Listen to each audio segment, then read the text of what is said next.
12 kahulugan ng ibon kapag pumasok sa loob ng bahay.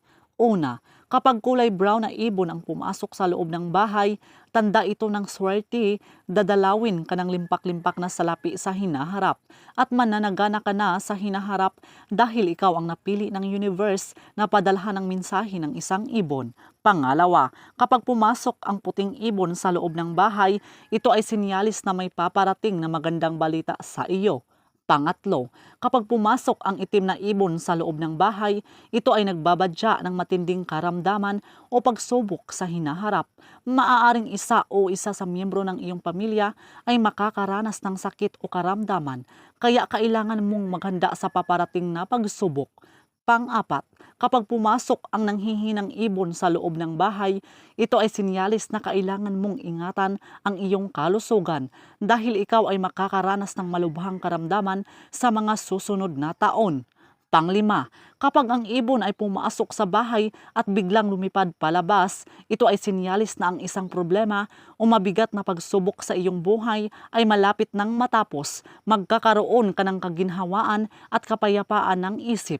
Pang-anim, kapag ang ibon ay paulit-ulit na bumabalik sa loob ng bahay, ito ay palatandaan na may mensaheng nais iparating ang universo. Kailangan mong maging mapagmatsyag sa mga desisyong gagawin mo sa mga susunod na araw.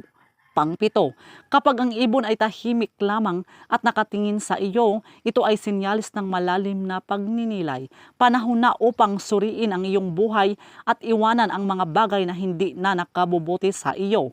Pangwalo, kapag ang ibon ay namatay sa loob ng bahay, ito ay itinuturing na babala ng pagtatapos ng isang yugto ng iyong buhay. Maaaring may mawawala, ngunit ito rin ay magbibigay daan sa isang bagong simula. Pangsyam, kapag ang ibon ay pumasok sa bahay at may dalang dahon o sanga, ito ay tanda ng kasaganaan at pagkakaisa sa pamilya. Magkakaroon ng mas matibay na ugnayan at masaganang biyaya sa darating na panahon. Pang-10, kapag ang ibon ay pumasok sa bahay at umikot ng 3 beses bago lumabas, ito ay sinyalis na ang iyong kahilingan o panalangin ay malapit ng matupad. May darating na biyaya na bunga ng iyong pagtitiis at pananampalataya.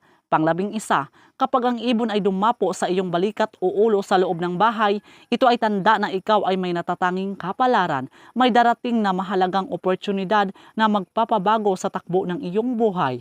Pang-12, kapag ang ibon ay umawit sa loob ng bahay, ito ay sinyalis ng paparating na masayang balita.